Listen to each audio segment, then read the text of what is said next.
Mirënjohja e një profeti. Njerëzit të cilët e kanë mbështetur më shumë profetin Muhammed sallallahu alaihi wasallam gjatë misionit të tij ishin e shoqja Hatixha, xhaxhai e tij Ebu Talibi dhe 10 vitet e fundit ishin banorët e Medinas.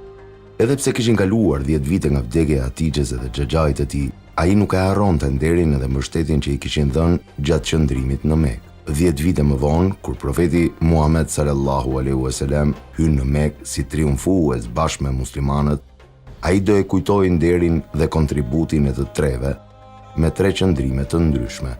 Pasi hyn në Mekë dhe shtrin kontrollin e tyre, njëri nga muslimanët, Usame ibn Zeid, e pyeti profetin Muhammed sallallahu alaihi wasallam: "Ku do të qëndrosh, o i dërguar i Zotit?"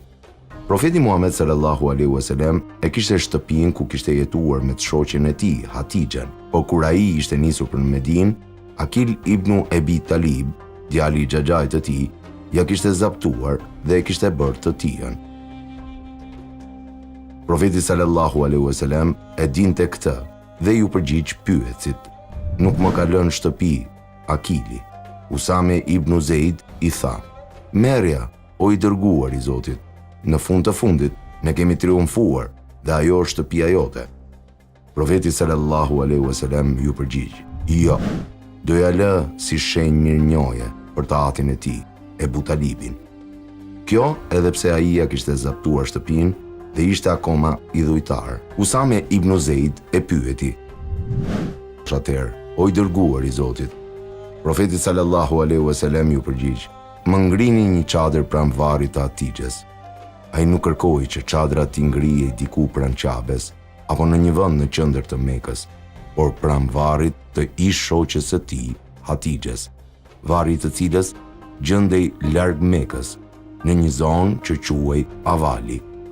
Duke i kaluar ato ditë pranë varrit të së shoqes, profeti sallallahu alaihi wasallam, sikur dëshironte që ta ndajë me të gëzimin e triumfit, ashtu siç kishte ndarë vuajtjet dhe vështirësitë. Edhe pse Meka ishte vendlindja e profetit sallallahu alaihi wasallam dhe siç shprehej ai her pas here, kishte mallë dhe nostalgji të madhe për të.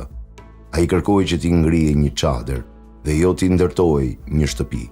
Duke ngritur një çadër, profeti sallallahu alaihi wasallam u tregonte banorëve të Medinës se ai do të kthehej sërish në mesin e tyre, se nuk e kishte harruar nderin që i kishin bërë duke e mbështetur me gjithçka në ditët më të vështira.